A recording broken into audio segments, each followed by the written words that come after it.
Hello and welcome to the Band of One podcast. I'm Riley Wilson, and this podcast is designed for absolutely anybody that wants to start or grow a solo or small business performing career. I've been doing this for over 50 years, and I'll use not only my tips, but the tips I've learned from other hardworking pros in their neck of the woods. And the idea here is to make this actionable, informative, hopefully entertaining, and profitable so you can actually make money at this. If you like what we do, I hope you'll subscribe and share the podcast as well as become a supporter. Let's get busy. Today I've got on the video line a guy that I wanted to chat with about solo performing for an extended period, the award-winning David Payton. David, welcome. My pleasure. How are you? I'm doing great, man. This is one I've wanted to do for an extended period of time. You've had a lot of success as a solo performer and are doing in Atlanta what I'm doing in the North Texas area. And I've got a ton of questions just based on your background because you've been doing this for a while. So let's begin at the beginning. First of all, when did you get involved in music? Were you doing that as a child or anything at all like that? Yeah, I started playing when I was about 5 or 6 years old and plunking around on my dad's guitar. And then he passed away when I was 8 and left me a really nice Martin guitar. So I had a lot of, we lived out in the country and their friends were miles away. So I had a lot of time to learn the guitar and kind of have been called a prodigy because I learned so early. But, there's a lot of people who way passed me up years ago. So, but yeah, I did all that. And I won a talent show in 6th grade. The whole and by the way, school. this was, so, I don't mean to interrupt, but this was on guitar, right, that you first started with? Right. Cool. Yeah. So my story is almost identical. My dad had an old D18 Martin, and when he passed away, probably about, 15 years ago, I actually sent it back to Martin to fix some of the stuff because I put a lot of dings and things in it. What kind of a Martin was this, just for our guitar hounds? It was a D28. How cool. So he was a player too. Yeah. My mom and dad both played. He played mostly. They sang in church together. They were like a duo that sang specials in church and stuff, and they'd sing some other churches and stuff, but it wasn't really a professional thing. Where did you grow up, by the way? I know you're based in the Atlanta, Georgia area now, but where did you grow up?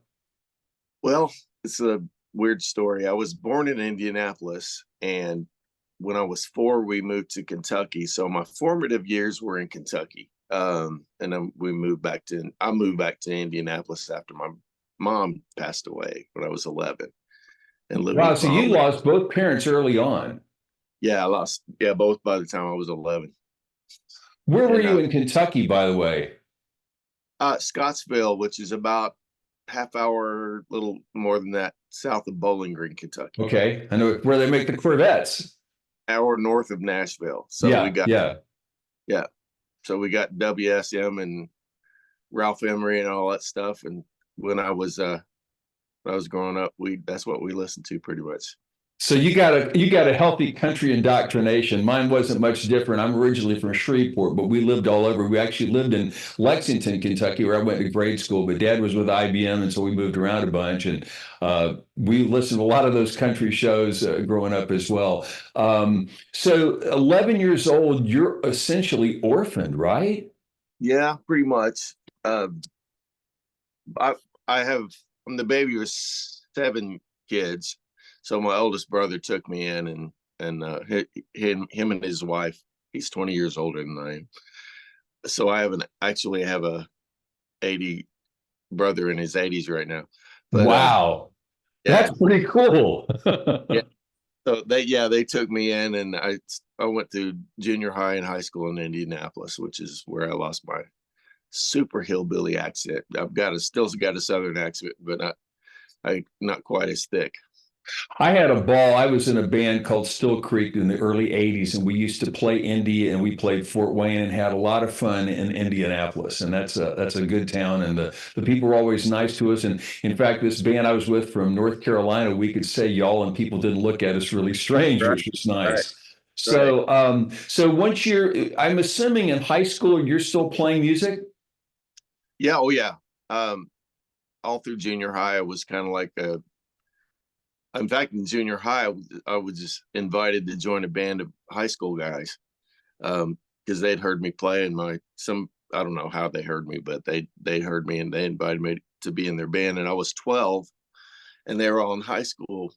And I was one of three front people. We had a black lead singer who was just sang and entertained. It was just amazing. And we had a female singer who played acoustic guitar and sang. And the three of us were, it was a great band actually for our age. And when I was 12, we were invited to play on the David Letterman show, which was a local show. He was a weatherman at that Yes. time. Yes. And on Saturday mornings, and he invited us to come and play on it, and we did. So that kind of launched us a little bit more. So we actually started getting gigs after that. So you knew him way back when. Yeah. That's Well, I pretty cool. remember me, but we got to meet him. He was just like he is. Yeah. He's, you know, So here's a question. When you were growing up, obviously you started learning the guitar early on. I'm assuming this was maybe self-taught, or maybe you got a lesson or two from dad before he left, or what? How did that work out? Mom taught me a little bit. My dad really was pretty much gone all the time. He had to work a lot because we were poor, and I'm the only one of 7 kids and parents. I'm the only one to graduate from high school, and especially the only one to go to college. So, yeah, it was a whole different ball game back then. We were pretty poor and lived out in the country, and so yeah, I didn't have access to any lessons, or I pretty much learned off records. So when you mentioned college, where did that happen? I went to Florida Bible College right out of high school. Well, I went on the road with a band right out of high school, actually. And then they were from Florida Bible College, and I did that for a year, and then I went to Florida Bible College, and I did that for a year. I only stayed for a year. So, what did you have a major or anything at all in mind at that point? I didn't. Well, I wanted to be a rock musician until I was about 17, and I've been in church my whole life. We went, I told you my mom and dad sang in church, and Yeah. we were in church the whole thing. So, yeah, I kind of went through a period, junior high, high school. My brother and sister-in-law didn't go to church at all. So I would go with friends sometimes, but I wasn't a regular goer at that time. But there was a Jesus movement when I was in high school, and we all kind of, the band I was in kind of got all hooked up into that, and we started doing more of that kind of thing, and experiencing things, and went to see Christian groups and stuff like that. So I was invited to join one, and went on the road when I was 17, right out of high school. And I'd then love for you to share a little bit about what that was like, David, because as you and I both know, I grew up in the Baptist church, and I've been active in church pretty much my entire life. But there's a whole scene of what a lot of outsiders might just call Christian music, contemporary Christian. And I know you've got a real background in that, but for somebody right out of high school, what was that like? it was incredible, to be honest with you. I'd been in Kentucky and Indiana back and forth my whole life, and never been on an airplane. And they invited me to. I auditioned in Indianapolis at a church that they were playing at, and they called me and said, we'd like you to join. And so they set it up, and I went to the airport and got on an L-1011 and flew into Denver, Colorado in the morning. And there was the Wow. mountain. It was just awe inspiring, the sunshine on the mountains. And I'd never seen anything like that. And, just pictures, but in real life, flying into Denver, it was just amazing. And then it was a whirlwind thing after that. So, How long did as that last? huh? How long did that last? I was with them for about a year, and I decided to go to Bible college because I was fresh.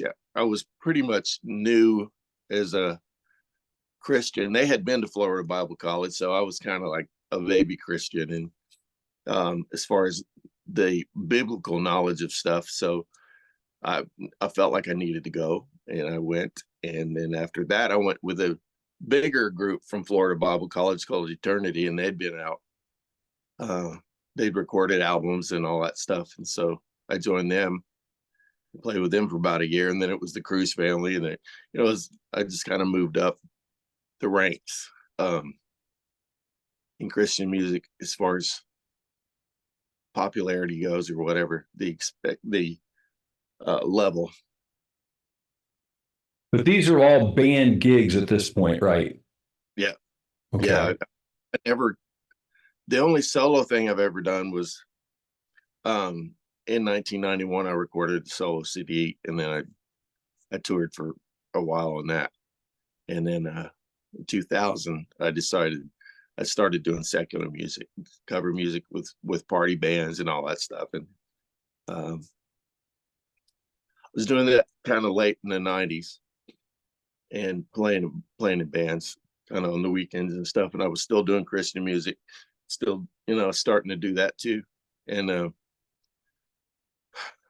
see, 2000 is when I started doing the party band thing with a group. Very interesting. So there's a major guy that we need to talk about who was a big influence in your performing life that you met a lot of people through, and that's of course the late Mylon Lefevre. Let's talk about Mylon, kind of how all that happened. Well, Florida Bible College was a good connection. I played with Eternity and then the Cruise family, and then I moved to Atlanta. I was at a place in my life where I could move kind of wherever I wanted. I was alone and kind of had a little musical cred. So I decided that Atlanta was the better place because it was close to Nashville. It was close to the beach. It was close, it was pretty much the hub in the Southeast. I almost moved to Texas, but because I had a girlfriend down there, I decided to stay in Atlanta and played in a group called Free Fair for 2 years. They were a group out of St. Pete, Florida. They'd put 10 or 11 bands together every year, give them a hardcore month-long performance camp, and how to communicate and how to have stage presence and how to have all this energy and really in your face, be it entertainer. And a lot of professional people came out of that. And so I did that for 2 years. And they're the ones that told Mylon about me when he was looking for a guitar player. And somebody in that organization knew him and recommended me. And I went and auditioned and did 2 years with him as his lead guitar player. And he played all over the United States, didn't he? Yeah.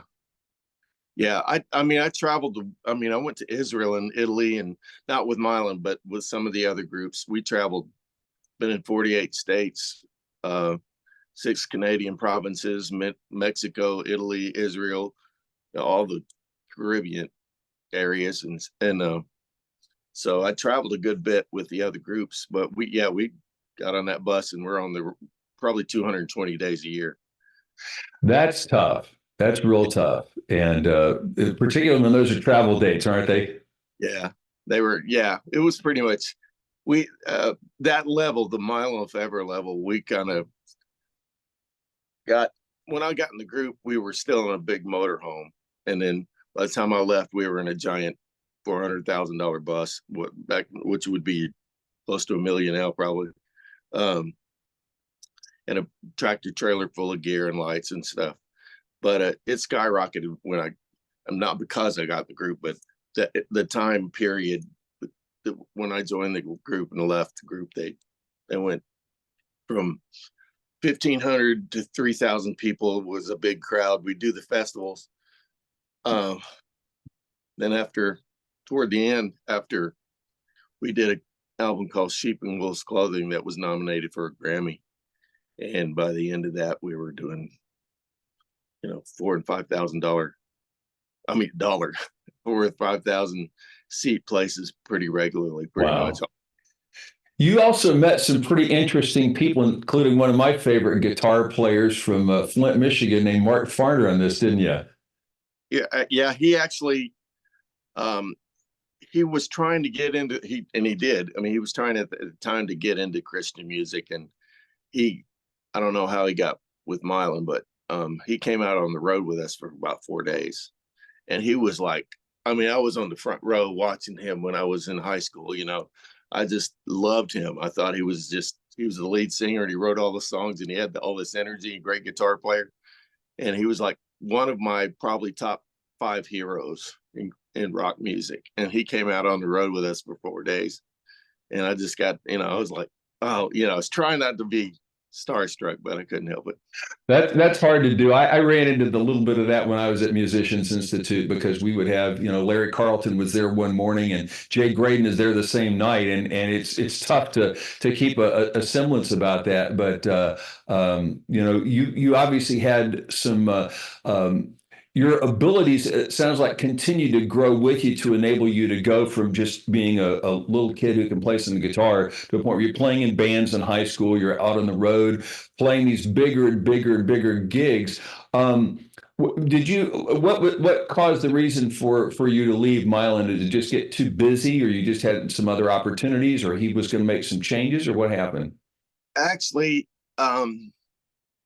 boy,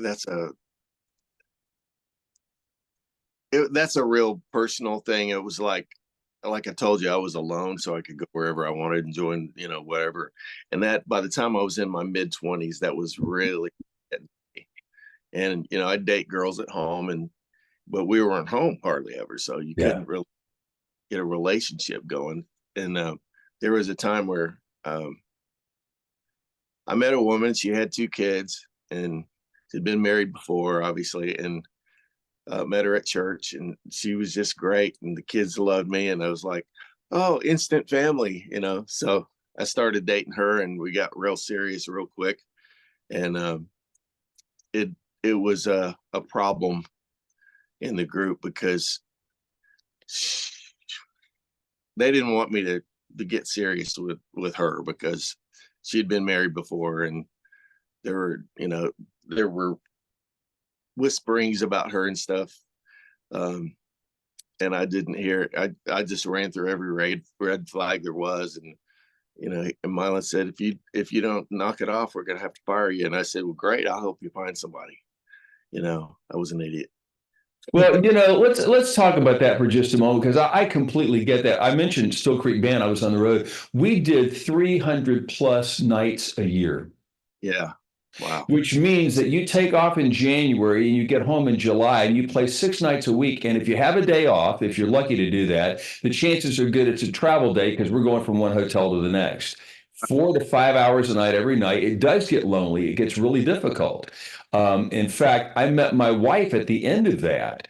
And I think a lot of our podcast listeners, maybe that haven't worked the road as many years as you and I have, won't get that perspective. They won't understand that.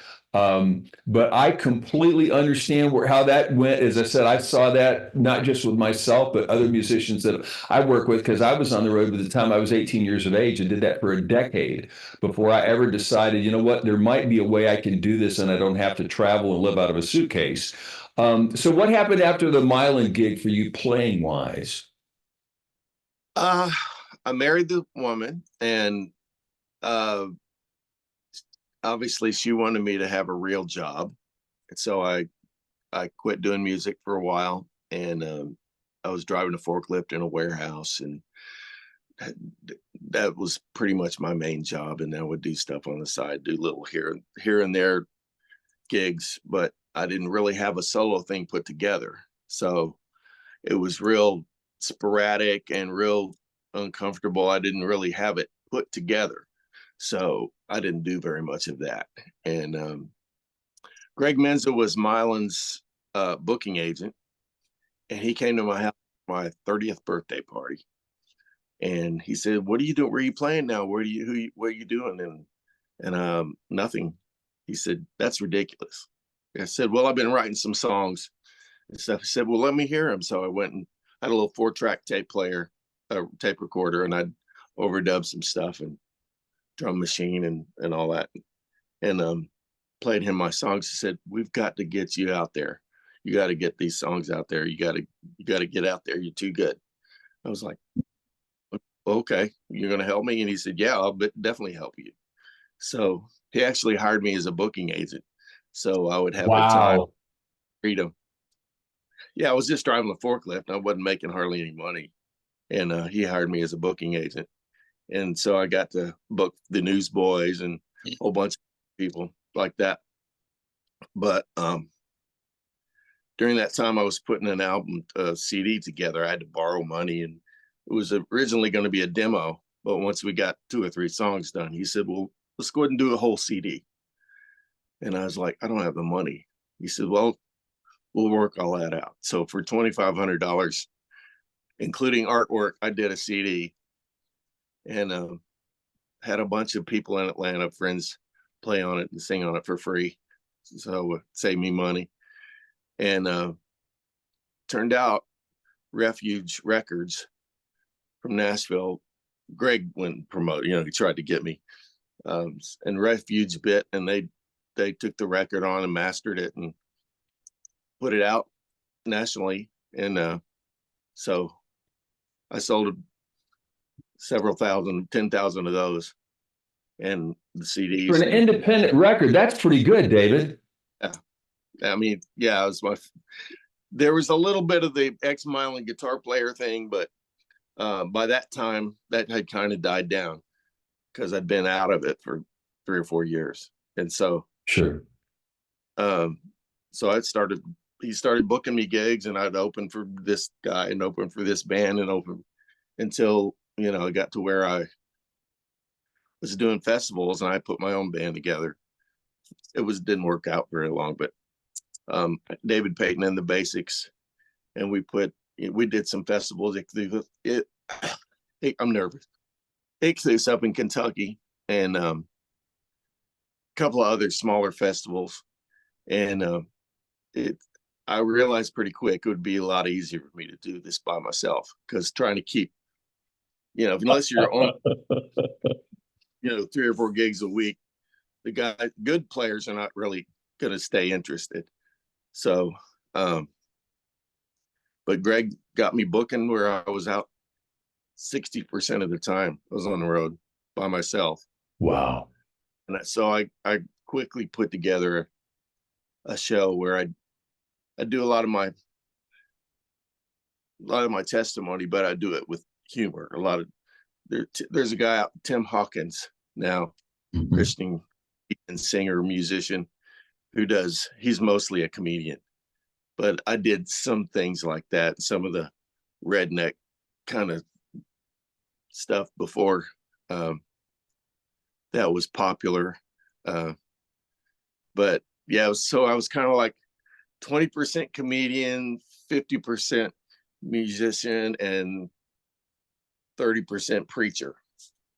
And I would go out and do youth festivals and concerts and all kinds of things like that. So I did that all. By the way, did you have an appreciation, having put your own band together briefly, for what a band leader goes through when they have their own group they have to run? I didn't have the. I was like, what do you guys think? I was too much. I respected these guys. I wanted them to feel involved, and I wasn't enough of a go-getter leader, to keep a band going like that. But it worked out for the best, I think. There's so many lessons that you learn. I think most of us that have been performers for any length of time, and you've been doing this as long as I have, I think we almost get a PhD in human relations, whether we want one or not. Yeah, that's right. What to do, and more importantly, what not to do, right? My band members are all still my friends on Facebook, and we get along great. It's just that I didn't really have it together enough to keep a band going. I completely understand. I tried putting a band together in my early 20s, and I got an ulcer.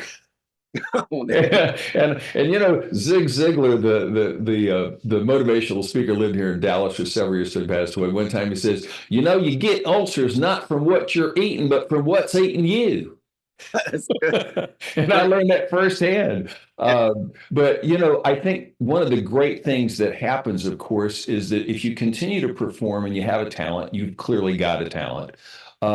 is you hopefully you keep learning and growing and adding to the experience.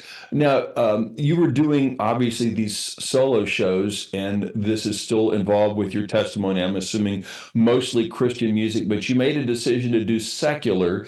What kind of prompted that? Well, um, my album had petered out by that time. I toured on it for like 9 years on one CD, and actually became to where the CD was not even important anymore because I had a reputation as a youth minister. I would go in and do whole weekend. I would do like going on Friday night at a youth retreat, and I'd do a concert and get the kids going and rocking. And I did this Amazing Grace medley where I would start with Elvis and the Beatles and the Beach Boys and end up to Jimi Hendrix, ZZ Top, Nirvana, all the way through the history of rock music. And but I was singing the lyrics of Amazing Grace to all these songs, and they that was huge. Everybody wanted me to do that, so I did that year after year after year. And so the album became kind of a side thing. It was just merch at that point. And my ministry was the core of everything. But my ability to keep an audience going and keep the kids interested and stuff. But as the 90s were ending, I was getting older. I was approaching my 40s, and I became less relevant with the kids. And so I became, I don't know, it just kind of got where it kind of fizzled a little bit. And I started working side jobs and, well, can you sit in with this band? And can you, do all this? And then so I kind of eased into the secular thing just out of necessity. And in 2000, I got divorced and remarried in 2001. And I didn't really start. I played in bands, the party bands, all through that time. But I also worked. I played with them on the weekends and stuff. But I also, worked regular jobs. And toward the end, it was like about 2008, I'd remarried. And I was like, do you think I can make a living at just doing covers as a solo artist? And then, oh yeah. So I started doing that around 2008. And I've been doing it since 2008. And had a tremendous amount of success, I might add. For those of folks that have not been on the Bash, what used to be called Gigmasters, you were the #1 solo performer in the nation for several years, my friend. Well, it took a while to get there. Well, and we'll back up just a little bit about that because I'd like to talk about that. When you first started doing solo gigs, obviously you and I both use backing tracks. We play lead guitar and sing and sound like a complete band. More about that a little bit later. But when you started, was it just you and a guitar? How did you do that? Well, I learned that a harmonizing pedal was a huge addition. So I did about half and half. Just a guitar harmonizing pedal. Loopers confused me. So I didn't really spend the time I should have, but I didn't doing all that thing. But I started using tracks pretty soon. I started making my own tracks. I have a Logic Pro and all that stuff in my MacBook. And so I would just make simple tracks and, play the bass and drums and use the harmonizer pedal. So it sounded like a little 3-piece band and then a 4-piece band. And then I started finding these tracks online with that, karaoke version is a good source. I don't know if they were out at that time, but started finding decent tracks online where they had the guitar mixed out and the, vocals. And after that, I was like, it picked up a lot. And, it's acceptable. Well, and again, and you've had great success with it and are incredibly busy now. Again, more about that later. But I want to go back to just something earlier. You mentioned that Greg hired you to be a booking agent. Mhm. Yeah. And so the question that I have, Gigmasters or those other things notwithstanding, I bet you learned how to sell somebody over the phone, which probably helps you in marketing your own act now, does it not? It it does. I'm kind of going by word of mouth and Gigmasters, and I use Gig Salad, and um, I get a few from East Coast, and there's a local agency now that I signed with about 2 years ago that gets me most of my pub gigs. Um, and I don't have to go out and shake the bushes to get gigs anymore. But I did for a while, and I would video a decent show, and I would kind of go around with my little iPad or whatever and play for the manager. I said, because everybody's coming in. I'm really good. You ought to have me come and play it. Just saying that means nothing, That's true. because everybody will say that. So you have to have something to back it up. And so I would take my little videos, or I would at least give them a link to go look at me. And I signed up with Gigmasters back in 2010, I think. Yeah. And so that really was a big help. Yeah, that's been a really good source for me as well, and I've booked a lot of work on that. In fact, I've talked about that in a couple of our podcasts. And I'd like your take just about them versus Gig Salad because that's the other one that I use a lot here. How has that been for you? I'd say 80-20 gig masters, probably 80% of the agency type, the online agency gigs, uh, maybe less than 20% for Gig Salad. But I really invested in Gigmasters, and I was like, I got their machine down where I would always ask for reviews, and I would just give them a good product. I'd show up on time, set up, and have a neat setup where everything looked good and professional, and I would just give them a good product. I wasn't like, let me tune and let me tweak this, and you have to have all that done before you start. And people liked it, so I got a lot of repeat business from that, and word of mouth, and all that. So you You've play had a good. lot of success there. In fact, what we're going to do, we're going to wrap up this first episode. And as we do, what I'd like for you to do, if you don't mind, is give everybody your webpage information so that they can find out not only more about you, but watch some of your videos and get an idea of actually how a real pro does this. So your webpage is what? DavidPayton.com, And that's, yeah. DAVPAY. Wonderful. PAYA. And I'll put that link here in the video as well. And we'll wrap this up and we'll start the second episode in just a moment. You've been listening to the Band of One podcast. I'm Riley Wilson with my special guest this week, David Payton. Thanks for watching. If you've got ideas for upcoming podcasts, I hope you'll reach out and get in touch with me. You can do that through our Facebook page, which is Band of One. You can contact me directly at our webpage, which is guitarmadesimpler.com. We'll see you next time. Thanks for listening.